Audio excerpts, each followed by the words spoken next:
Hello, and welcome back to the Made in Business Start a Cleaning Business Challenge.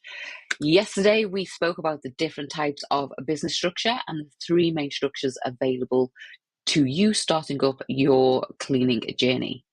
And today, we are going to talk about the different types of cleaning.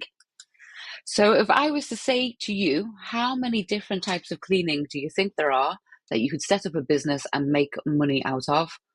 How many would you think? And I'm going to give you a bit of a doo-doo, doo-doo, doo-doo, doo. These are all cleaning services that are offered as business services within their own right. Some of these services bolt on quite nicely to other services, and some of these services are stand-alone services. Some of them you will need more training and specialized equipment on. So, for example, disaster and restoration cleaning, or crime scene cleaning, or biohazard cleaning. You can earn an awful lot more money doing these type of services than you could do in domestic or commercial cleaning, for example, but you also need specialized training and you will need specialized equipment to be able to do it because of the matters that you would be cleaning up. Today, we are going to talk about the three most popular and probably entry-level cleaning services into the cleaning industry, and they are going to be domestic, commercial, and holiday let stroke Airbnb cleaning. But first of all, let's talk about the money, money, money. In the words of Jessie J, it's all about the money. The cleaning industry as a whole employs 1.47 million people across the UK. That is a staggering amount of people. And the UK industry has, as of 2021, 69,005 cleaning businesses that consist of 9 people or less. So, in the cleaning industry, obviously you have your big boy players like your Mighties and your Primes that cover the whole of the UK. You also have your franchises like your Molly Maid and Merry Maids and Time for You. But the great majority of money and revenue that comes into this country from the cleaning industry is by cleaning business owners, just like your good self, that employ 9 people or less. You guys are the backbone of the cleaning industry. The UK cleaning industry is worth a mind-blowing 58.9 billion with a B per annum. So every year nearly £59 billion, which is why I get a little bit wound up when this industry gets disrespected, because we make as much money and contribute to society as much as, if not even better, than some other businesses and industries. So all cleaning subsectors between 2015 and 2021, they grew by 52% year on year. So there is money to be made in the cleaning industry, regardless of how many people you think are in the industry, regardless of whether you think you can compete because there's 5 of those industry cleaning businesses in your local area. There is enough for us all, my friend. So the first cleaning we're going to talk about today is domestic cleaning. So domestic is where I started. My first business, Mrs. Mock, was cleaning and ironing services. So I used to clean people's homes in the day, and then I would take the iron home and do that of an evening and a weekend as well.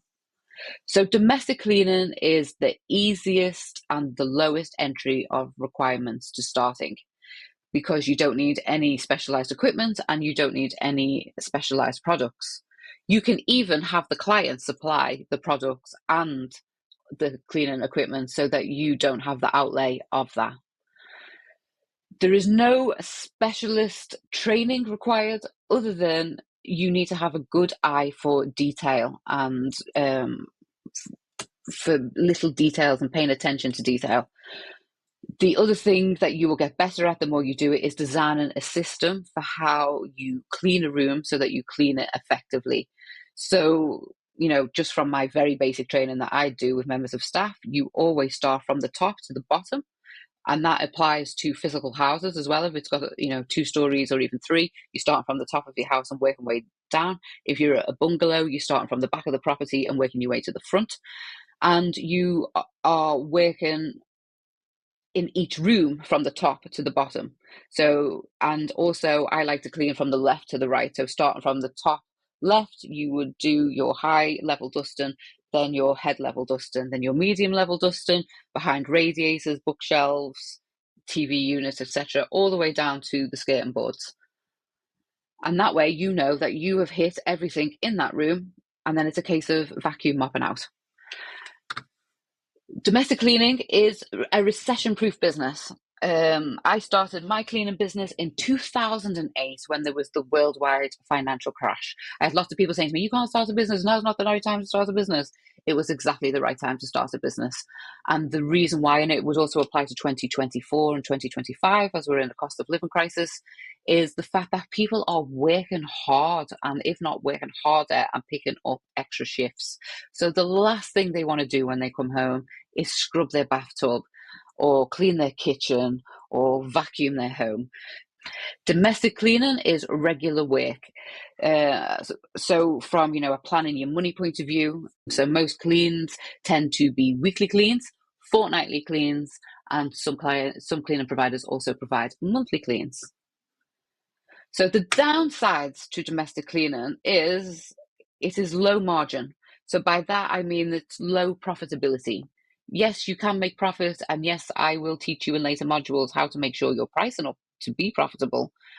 But as a whole, compared to other cleaning services that you can offer, domestic cleaning is the lower margin. One of the things that contributes to the low margin is something I like to call race to the bottom mentality. So you might have seen this if you have already started cleaning, and you're on Facebook, for example, and somebody tags you in a post, and you'll get people that say, "How much do you charge?" And you might go on and say, "Oh, I charge £18 an hour," and then you can guarantee you'll get somebody that'll come on and say, I charge £11.50." Like, no, these people that do this, I think they're doing it because they think it's good business sense. And that just tells me that they don't have a lot of business training, because it absolutely is not good business sense whatsoever. Because not only will they not be making the money themselves, I mean, if you think currently, as of 24-25, the minimum wage is £11.44 in this country. People charging, £11.50, £12. Like, you are just about paying yourself an hourly wage, but you haven't factored in for your insurance, you haven't factored in for holiday pay, you haven't factored in for paying your national insurance contributions. And so you stand more risk if you are a low baller, as in your prices, of the business not working out for you, and also you getting really frustrated with the business and quitting because it's not priced right. So you can end up becoming a busy fool. Also, these people that find out a business is charging £20 or £25 or £30 an hour, and then undercutting them purposely, that is a race to the bottom mentality. You are dragging our industry down. The cleaning industry is already not respected as a trade within its own right, which is a massive, massive bugbear of mine. But these people that come in and be like, "Oh no, I'll do it for cheapy, cheap," they drag us all down on a whole, because people don't respect our time. So they will be like, "Well, so-and-so charges £12 an hour. Why are you £20 an hour?" So please, if you're somebody that lowballs pricing, either stick around and wait for my pricing module, masterclass that I'm going to be running. There is also videos on YouTube, and I will link them in this email. Let's not race to the bottom, people. We don't want to do that. Another con of domestic cleaning can be high staff turnover when you start taking on staff, and this could be for a couple of reasons. One, it doesn't tend to be the most best paying industry because the margins are low. If you are charging a low rate, you're not going to be able to pay a higher rate, so that's another reason why you need to make sure you're priced correctly. If you are not training your staff properly, they will feel overwhelmed. This goes for any industry. If people don't feel trained and supported, they'll leave. One of the other reasons is people think it's easy. People think, I'll clean my own house. How hard can it be? And it's a lot harder, and it's a lot more different to clean somebody else's house with professional standards than it is to clean your own house. Staff and turnover can be reduced once you get into place the right interview processes, the right hiring processes, so how you word your ad, the type of questions you ask in an interview to be able to weed out who's good for you, who's not good for you. And then maybe doing trial cleans and things like that to set the expectation that the staff member comes on, knows that it's physical graft, it's a lot of stretching, it's a lot of bending, it's a lot of movement. Um, as long as they know, you've got more chance of them staying with all of these things. So staff turnover can be combated, but it's something that you will always experience no matter how well you plan for it as well. Another con could be client expectations. And for this, it is normally the fault of either the previous cleaner business owner before you that client had, or it's your fault for how you are selling things. So when you go into a cleaning, you're like, oh yeah, I can do this, I can do this, and I can do this, and we can do this, because obviously you're excited and you want to take the business on board, and you can say to them, oh yeah, we can do this, and we can do it in 2 hours, and they've got 4 bedrooms and 2 en suites and a main bathroom. You can't do it in that time. And even if you could, it's going to be a lick and a promise of a clean, and it's not going to be done properly. And then that client's going to sack you because you didn't deliver all of the things that you said that you could have. Because I'm sales trained with over 25 years in sales and business development, one of the things that we're taught very early on is to under promise and over deliver. A lot of people tend to over promise and under deliver. We want to do that the other way around. You go to do a quote. Instead of saying to the client, I'll have the quote emailed to you within the next hour, you say to the client, I will have the quote to you within the next 24 hours.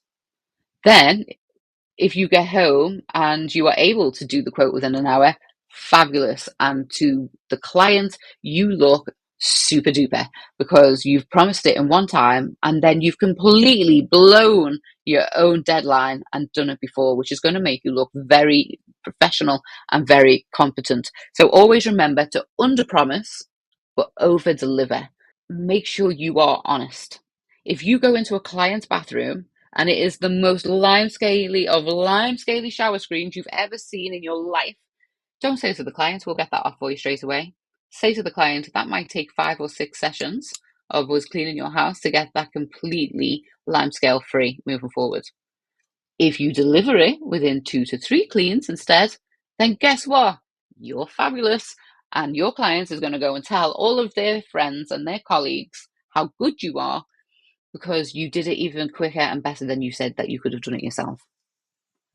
The final con, to me, is not really a con. To me, I think it's more of a healthy indicator that the marketplace is working well and that there's a demand for the services, is that it is highly competitive. However, if you are doing your market research and you are working on your marketing planning, you can start to think about the things that are going to set you apart from the other local cleaning businesses. This is why we do competitor checking, to see who is in our local area, who dominates the local area, who is absolutely so rubbish you think, how are you still even in business?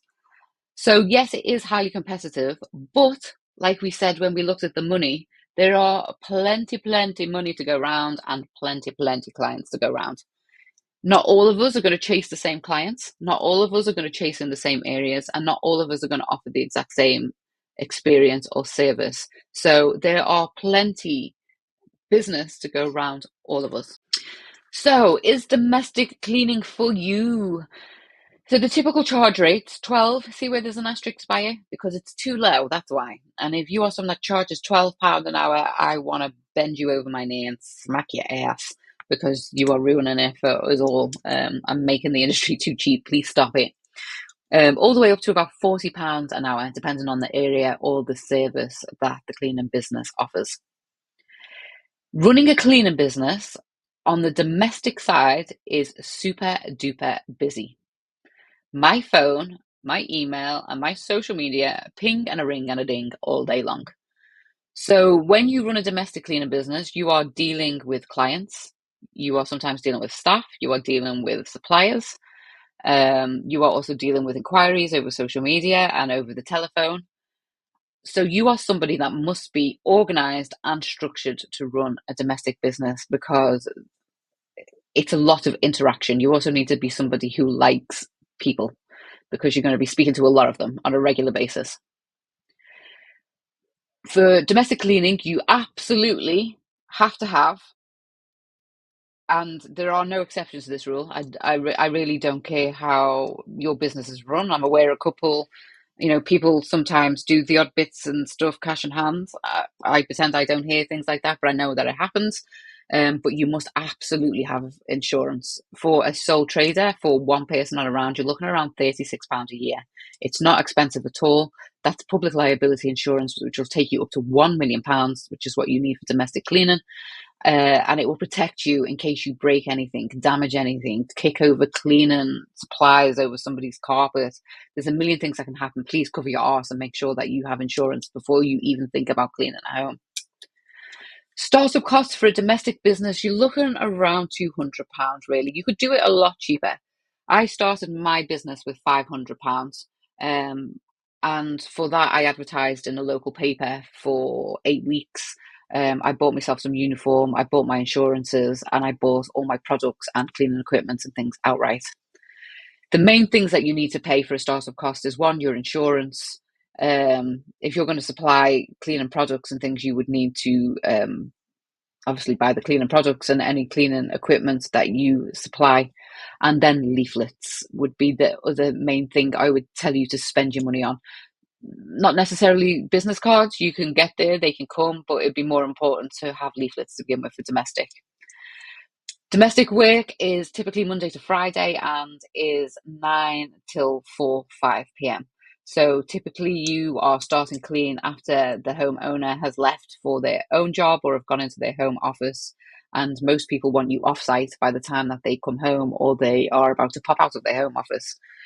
So it tends to be very friendly if you are running a business around your children or around a part-time job, for example, because it's contained within office hours. The typical services that you offer within domestic cleaning tend to be your regular or your maintenance cleaning, your deep and spring cleaning, and then sparkle cleans. So sparkle cleans, I used to call them a hygiene clean inside of my business. And what that was we would clean the bathroom, the kitchen, and all the switches and handles in the home. And then if there was, 10, 15 minutes left over, whatever the client's priority was, or even a rota of different things we would do week in, week out. But the main bulk of them cleans, of the sparkle and the hygiene cleans, is just your kitchens, your bathrooms, your switches, and your handles to keep the home as germ free as possible in the high traffic areas. Right, next up, commercial cleaning. So I led on to commercial cleaning from doing domestic cleaning.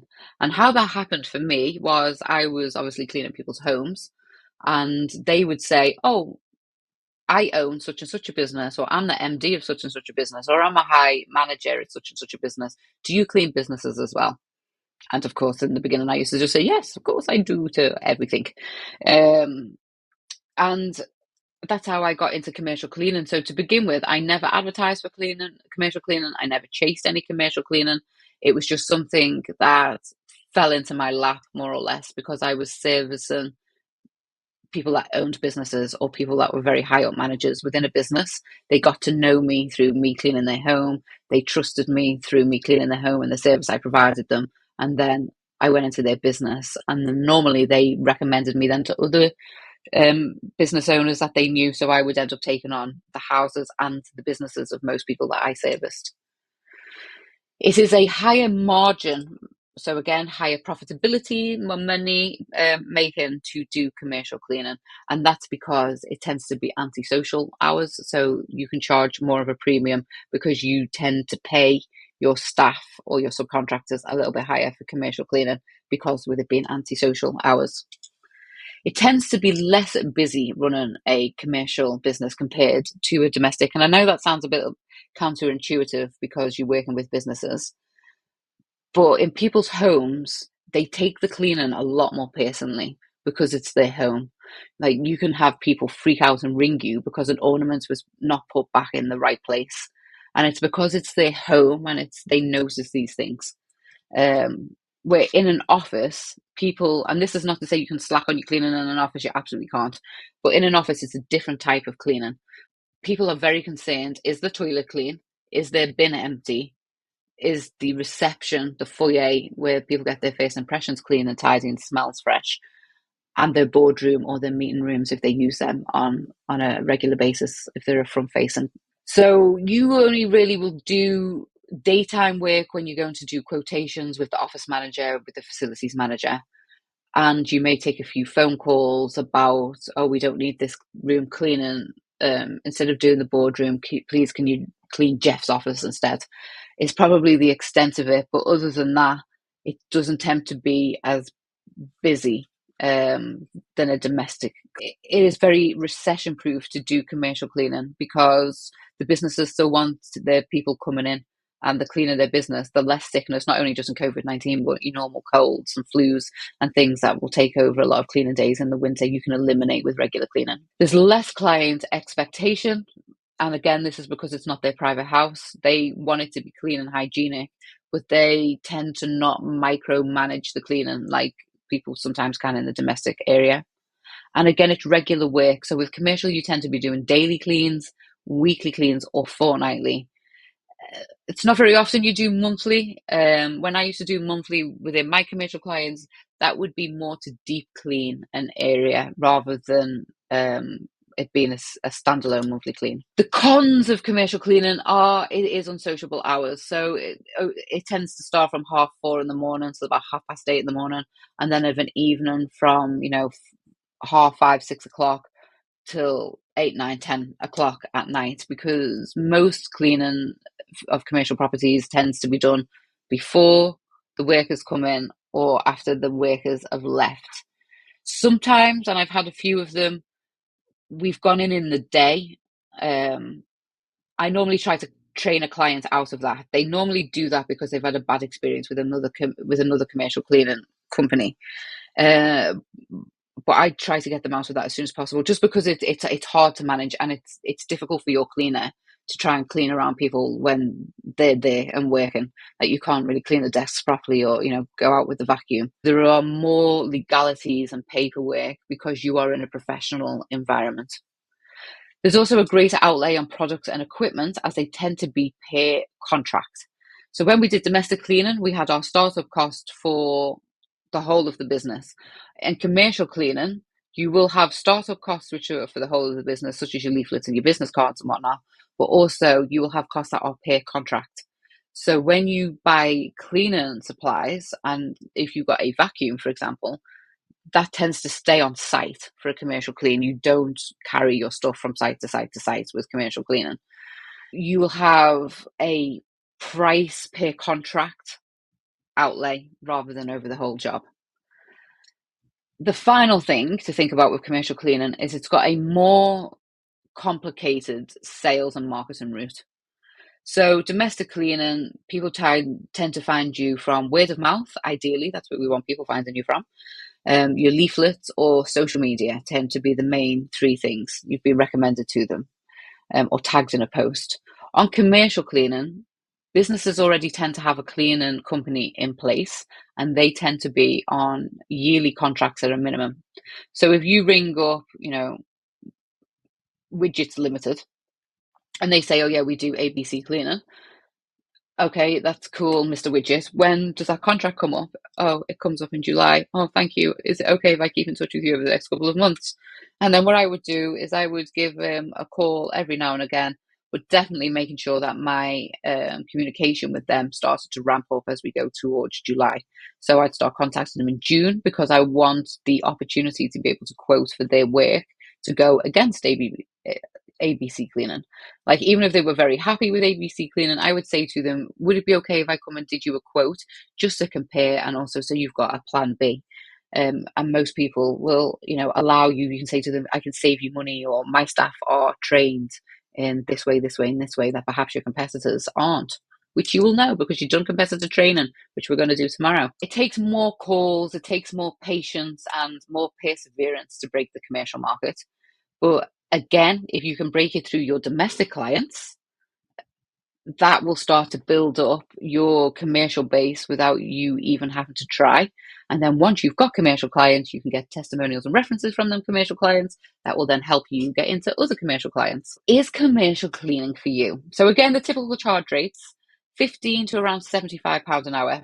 £15 an hour for me is far too low still, even if you are a sole trader.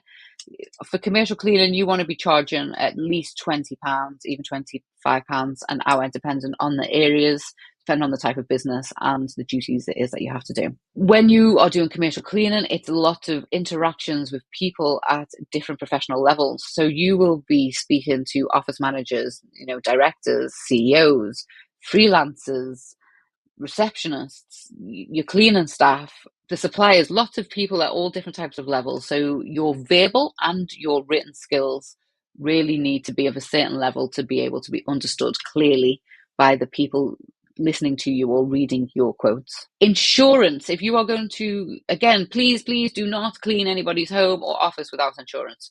If you are going to go down the commercial cleaning route, you will need public liability insurance to the value of 5 million. So it's more cover than the domestic, but you have the potential to cause a lot more damage in a commercial property than you can in a domestic property. So again, for commercial, if you were just looking for one-off commercial, for domestic it's around £36 a year. For the commercial, you'd be looking anywhere between about £40 and £45 a year for the increased cover for the 5 million. So it's still not like sell a kidney cost. And it's definitely, you will want to punch yourself in the face really hard if you ever get caught without insurance, because that could be the end of your business. And also, if you are a sole trader, they could come after you as well. So please, for the sake of like 40 odd quid, get insured. As we mentioned previously, startup costs tend to be per contract. When we do the pricing up masterclass and modules, and there's some videos on YouTube which I'll link to as well, we want to price them into the cost of the contract so that that vacuum can stay on site. Something to bear in mind, that there's going to be an outlay on each commercial contract before you start to make money off it. Again, commercial cleaning tends to be in the week, so it tends to be Monday to Friday. It's just unsociable hours, so very early in the morning it tends to be, or later on in the evening. And your typical services are your regular cleans, which tends to be on a rota. For example, you couldn't clean a whole office building and the boardrooms and the toilets and the corridors and all the things that they've got on the wall and the posters and, buff up the windows and all of these things on 2 hours. So what you normally do in commercial cleaning is a rota. So when you go to do your quote with the client, you would go over what's their main priorities. So normally things like the toilets get done every clean, the reception gets done every clean, the switches and handles get done every clean. And then on a rota basis, you clean the boardroom on one clean, and then on the next clean you do the sales office, and then on the next clean you do the accounts office, so that over the course of a month you hit all of the things within the business. They just all can't be hit on the one day. And this again goes back to what we were talking about previously about setting the expectations for the client. Because one of the things I always ask on a quote, and it's something to bear in mind, is I always ask one of you use a cleaning service before, because you want to be able to set their expectations of what it is to use a professional cleaner. And the second one was, can I ask, why didn't it work out with ABC Cleaning? So if they said, yeah, I used to use ABC Cleaning, or I currently do, I'm looking for other options, I would say, how come you are thinking about leaving ABC Cleaning Limited? And if they say to me, like, they never, like, the standards wasn't very good and things like that, then they take me on a tour of an absolutely massive, warehouse that's got a downstairs warehouse with downstairs toilets, and it's got an office upstairs, and it's got toilets in the office, and it's got a boardroom, and it's got sales room, and it's got a storage room, and then it's got a staff canteen. But I only want to pay for 2 hours a week when that clean should be like a minimum of 10 hours. Then you would say to the client, you can have your 2 hours if that's all you've got budgeted for, but we won't hit all of these things in 2 hours. If we sit down and go through your priorities, we can do the toilets every time and the switches and handles, because they are the things that keep the sickness down. And then what would be your priorities after that? This is a skill within itself as a business owner, learning not to just go, yes, I can do that. Learning to say, actually, I can do it, but we wouldn't do it in that way, because you'll get yourself fired. And the reason that they're firing ABC Cleaning is because they haven't given them enough time.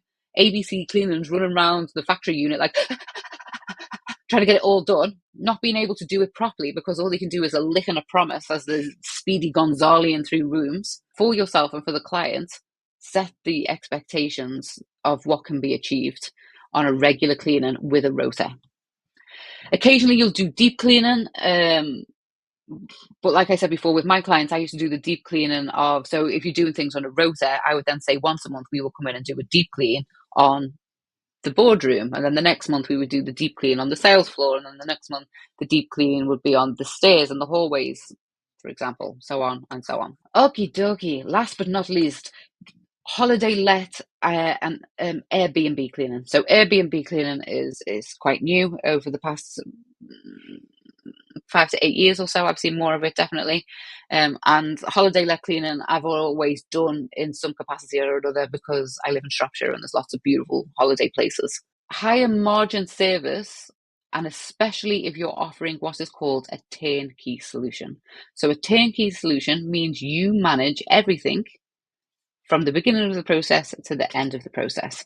In holiday let cleaning, that would be stripping the beds, removing all the towels, putting new towels into the bathroom, putting new bedding on, restocking, the tea and coffee trays that you get in holiday homes and Airbnbs, as well as doing all of the cleaning. It is a lot less admin intensive out of all three examples. So there's a lot less paperwork than for sure domestic and also commercial, because the work is planned in advance.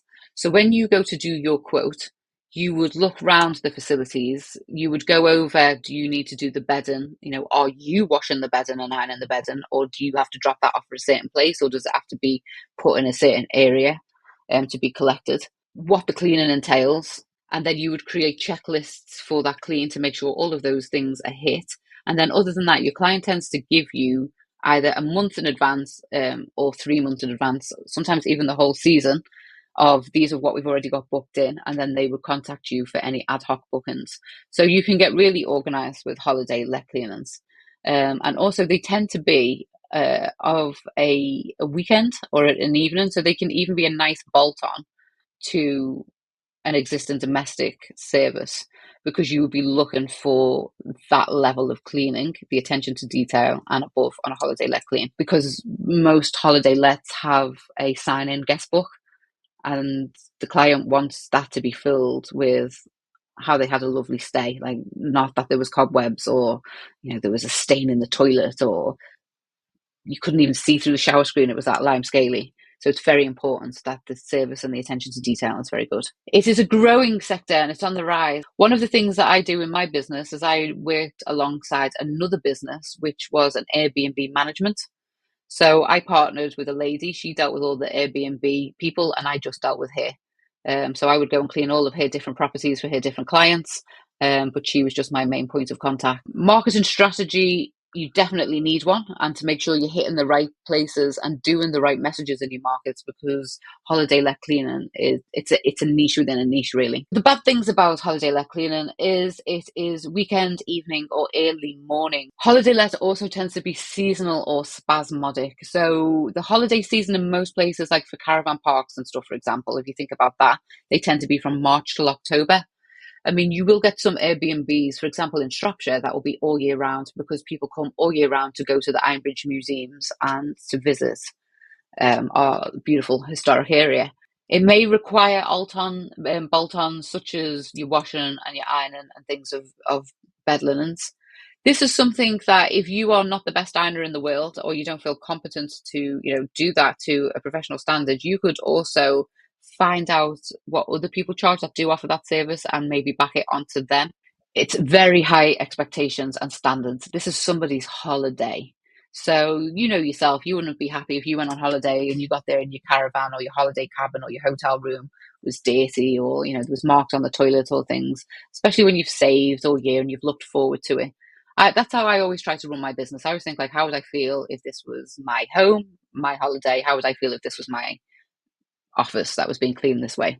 And I think if you can do that and deliver the best service that you personally would expect, then you can't really go wrong. There is no cancellations or moving of services. So sometimes with domestic cleaning, if somebody's poorly, you can either send another cleaner or you could arrange it for another day.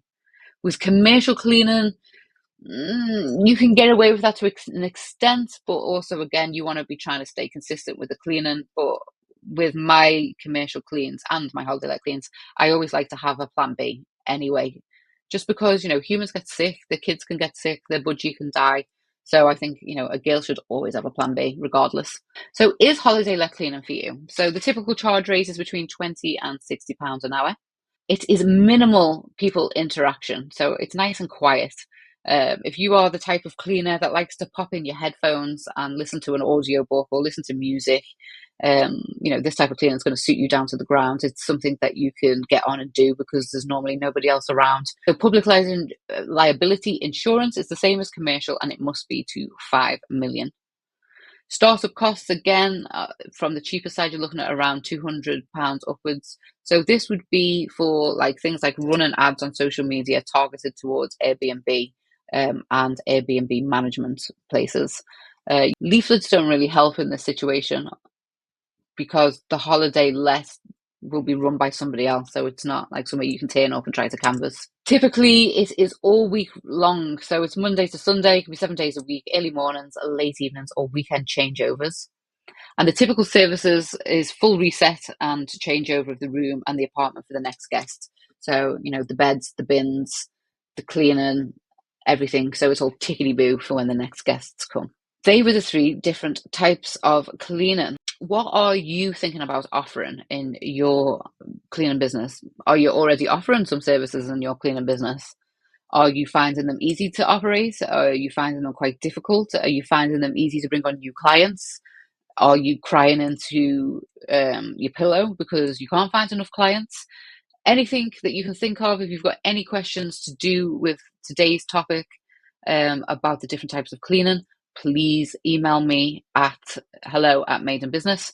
And then tomorrow we will be back here in your inbox, and we are going to talk about competitor checking and market research and price comparisons. How do we do competitor research and market checking? Why are we doing it? What are we looking to find? What are we hoping to achieve?